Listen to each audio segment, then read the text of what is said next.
Um salve aí para geral que tá assistindo. Tô muito feliz de estar aqui nesse encontro da Teia dos Povos na Bahia, né, conhecendo aqui esse território quilombola, com uma comunidade pesqueira também, né. Eu confesso que eu nunca tinha conhecido um lugar assim, nunca tinha colado para conhecer uma comunidade quilombola, etc e tal. Nem no encontro de agroecologia também não. Então tá sendo a primeira vez, tá sendo a primeira experiência, tá sendo uma experiência fantástica para mim. Ver materializado aqui vários debates que a gente faz, né? Teoricamente, várias coisas que a gente defende aí na teoria, mas tá distante da prática, né? Porque, né, o lugar que eu vivo, vindo da periferia de São Paulo, acaba já não me colocando muito em contato com essa realidade, essas possibilidades, né?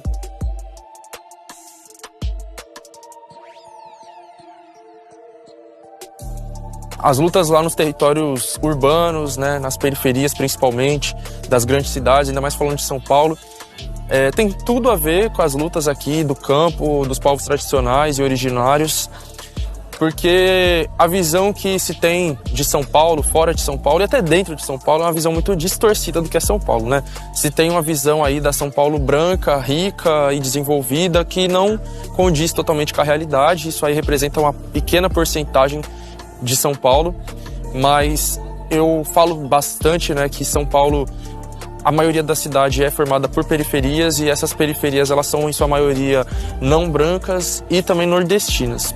Então, as periferias de São Paulo elas são formadas por migrantes que saíram aqui do Nordeste, principalmente dos interiores, e foram tentar a vida lá, né, nas décadas de 60, 70, 80, 90, né, meus pais mesmo são exemplos disso. São pessoas que saíram aqui dos interiores do Nordeste, minha mãe do interior de Pernambuco, meu pai do interior do Piauí, foram para lá tentar melhores condições de vida.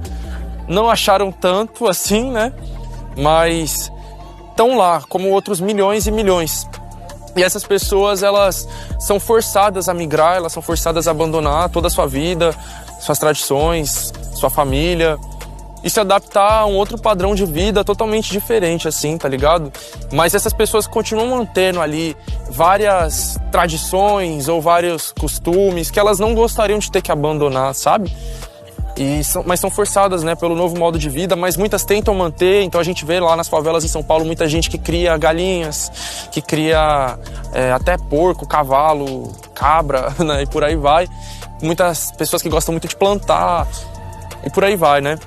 Então é isso, basicamente a periferia de São Paulo é formada aí por pessoas racializadas dos interiores, principalmente do Nordeste, muitos indígenas também, tem as comunidades indígenas preservadas, muitas, né, no Jaraguá, Grajaú, em Guarulhos, né, e muitos outros territórios tem comunidades indígenas, mas também tem os indígenas não aldeados, dentro das favelas mesmo, muitas vezes que não se reconhecem como indígenas. Então essas pautas da defesa dos territórios, dos povos originários, dos povos tradicionais, dos camponeses, isso é totalmente relacionado com a luta que a gente tem nas periferias da grande São Paulo e acredito que de toda a grande metrópole do Brasil.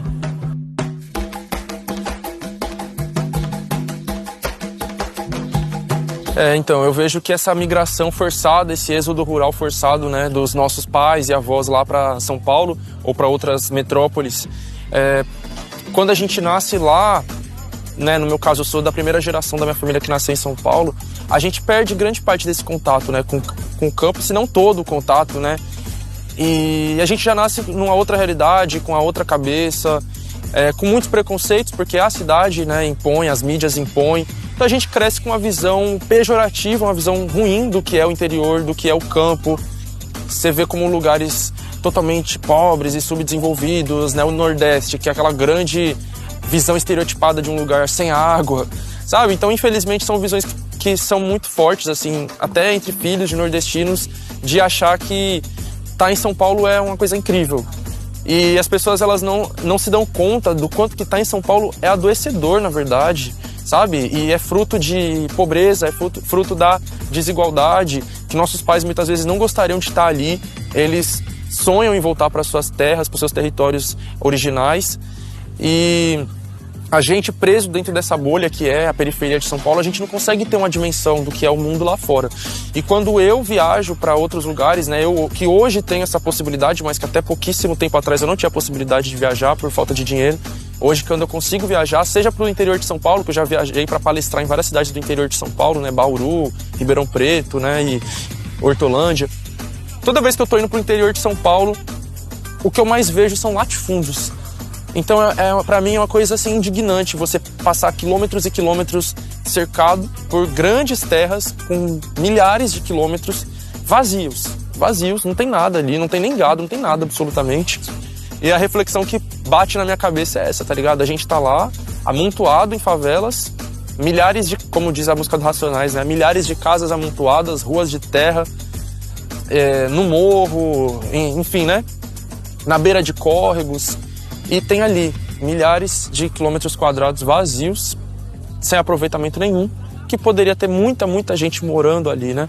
Então eu acho que a gente precisa começar não, né? Porque a gente já faz isso, mas a gente precisa conseguir popularizar mais o debate sobre a reforma agrária, por exemplo, e fazer todo favelado, todo mundo que mora nas cidades, né, mesmo que não seja na favela, na periferia, em ocupações, entender que a fonte da nossa pobreza, da nossa desigualdade, do nosso desemprego, da fome, é a concentração de terras, além da concentração de renda, mas a grande concentração de terras, e essas terras têm que ser repartidas. Então a gente tem que começar a refletir mais sobre se o melhor para nós é estar em São Paulo, né? Porque é vendido isso, que São Paulo é a terra da oportunidade. Mas o certo seria que as oportunidades estivessem em todo lugar, para que as pessoas não tivessem que migrar para um lugar para conseguir um emprego, mas tivesse emprego em todo lugar.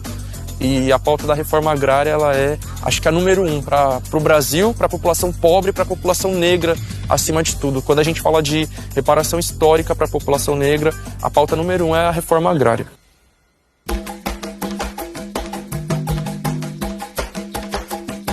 O Brasil foi invadido em 1500, né, por brancos portugueses ricos, da elite portuguesa, é sempre bom ressaltar isso, né? Tinha muitos pobres lá que não tem a ver com o que aconteceu aqui, mas essa elite portuguesa fez toda a devastação que fez aqui, né? Então já existiam milhões de povos indígenas, milhões de indivíduos e milhares de povos indígenas vivendo aqui nessas terras. Foram saqueadas, foram roubadas, exploradas, né? Colonizadas. Na sequência eles trouxeram os africanos para ser escravizados.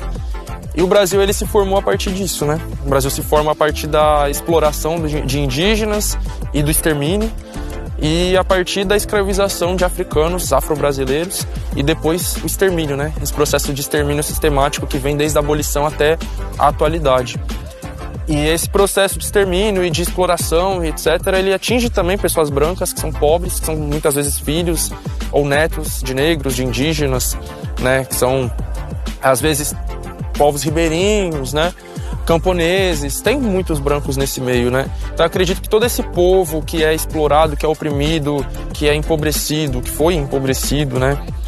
Tem que se unir, tem que criar essa consciência de que é uma luta de todos nós e juntos a gente só tem a se fortalecer.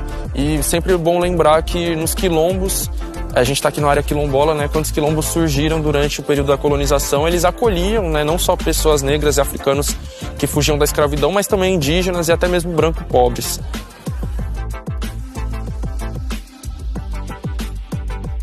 Eu tenho uma visão assim de que a revolução que a gente luta para construir, ela já está, né, sendo construída, ela já está em andamento. E eu tenho uma visão de que a Revolução Brasileira, ela não vai se dar como se deu em outros países, sabe? Tem muitas pessoas com visões assim de que vai surgir um partido revolucionário ou um grupo revolucionário hegemônico, né, que vai conseguir ali aglutinar toda a classe trabalhadora brasileira, ou a maior parte dela, em torno de um projeto revolucionário. Eu não consigo ver isso acontecendo na atualidade. Eu acredito que a revolução ela vai partir de variados grupos, organizações e coletivos que vão estar construindo a revolução, que já estão construindo a revolução nos seus territórios e que vão se juntar e se unir para isso. E eu vejo a Teia dos Povos como isso, é esse trabalho, entende? É o trabalho de grupos revolucionários espalhados pelo Brasil, se unindo, se juntando, se somando e se fortalecendo. Eu acredito que a minha organização, que eu faço parte, não vai ser ela que vai sozinha encabeçar a Revolução Brasileira, mas eu acredito que ela, em contato com outras organizações que estão nos interiores ou que estão em outros territórios que a gente não está ocupando, essa junção vai ser o que vai fazer a Revolução Brasileira acontecer. E como eu já falei, né, ela já está acontecendo. Quando eu colo num lugar desses, quando eu colo num espaço desses, eu tenho essa certeza, a revolução está em andamento. Vai chegar um momento que a gente vai simplesmente conseguir virar o jogo, mas é uma queda de braço, né? Ou aquele jogo lá da corda que eu esqueci.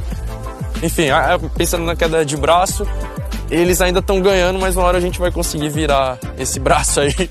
E essa força, ela tá sendo pressionada. Enfim, mais uma vez eu agradeço aí a Teia dos Povos pelo convite para estar aqui nesse lugar. Foi uma coisa, tá sendo uma coisa fantástica para mim estar aqui nesse espaço. Espero colar mais vezes. Agradeço também para geral que está assistindo nós aí e valeu.